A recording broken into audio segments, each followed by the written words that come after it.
અમદાવાદના ઈસનપુરની lotus સ્કૂલને bank દ્વારા seal કરી દેવામાં આવે છે। ત્રીજી એજ્યુકેશનલ ટ્રસ્ટના સભ્ય દ્વારા લોનની સિક્યુરિટી પેટે શાળા બિલ્ડિંગ રખાયું હતું।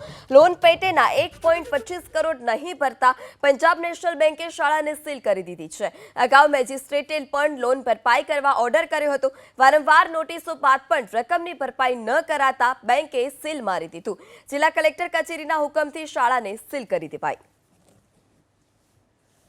અમદાવાદના ઈસનપુર વિસ્તારમાં આવેલ લોટસ સ્કૂલને બેંક દ્વારા સીલ કરવામાં આવી છે અને એક અધિકૃત રીતે નોટિસ પણ લગાવવામાં આવી છે। આપ જોઈ રહ્યા છો કે પંજાબ નેશનલ બેંક તરફથી આ પ્રકારની નોટિસ છે અને મિલકતનો કબજો બેંક દ્વારા લઈ લેવામાં આવ્યો છે। સાથે સાથે બકાયદા આ સ્કૂલને તાળું મારી અને સીલિંગની પ્રક્રિયા કરવામાં આવી છે।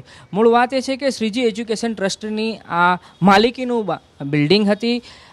ટ્રસ્ટના એક સભ્ય દ્વારા લોન લેવામાં આવી હતી અને લોનમાં આ સ્કૂલ બિલ્ડિંગને સિક્યુરિટી પેટે એટલે મૂકવામાં આવી હતી સિક્યુરિટી પેટે, પરંતુ લોનની ભરપાઈ થઈ ન હતી, જેના કારણે અવારનવાર ટ્રસ્ટને અને શાળા સંચાલકોને નોટિસ આપવામાં આવી હતી અને આ લોનની રકમ ભરપાઈ નથી કરવામાં આવી, એના કારણે સીલ કરવામાં આવી છે। અને આપ જોઈ રહ્યા છો કે આ સ્કૂલ તરફ જવાનો રસ્તો છે, એ રસ્તો પર બી આપ જોઈ રહ્યા છો નોટિસ છે, સાથે સાથે બહાર પણ નોટિસ લગાવવામાં આવી છે। એટલે કલેક્ટરના હુકમના આધારે કલેક્ટર કચેરી અને આ પંજાબ નેશનલ બેંક સાથે મળી અને આ સીલિંગની કાર્યવાહી કરવામાં આવી છે। એટલે કે કદાચ ભાગ્યે જ આ પ્રકારની પહેલી ઘટના હશે કે જ્યારે કોઈ બેંક દ્વારા લોનની રકમ ન ભરી શકવાના કારણે ટ્રસ્ટની માલિકીનું બાંધકામ બિલ્ડિંગ છે અને એમાંય શાળાને સીલ કરી દેવામાં આવી છે, જેથી આવનાર દિવસોમાં અહીં અભ્યાસ કરતા વિદ્યાર્થીઓને શાળામાં આવશે કેવી રીતે અને અભ્યાસ કેવી રીતે કરશે, એ મોટો સવાલ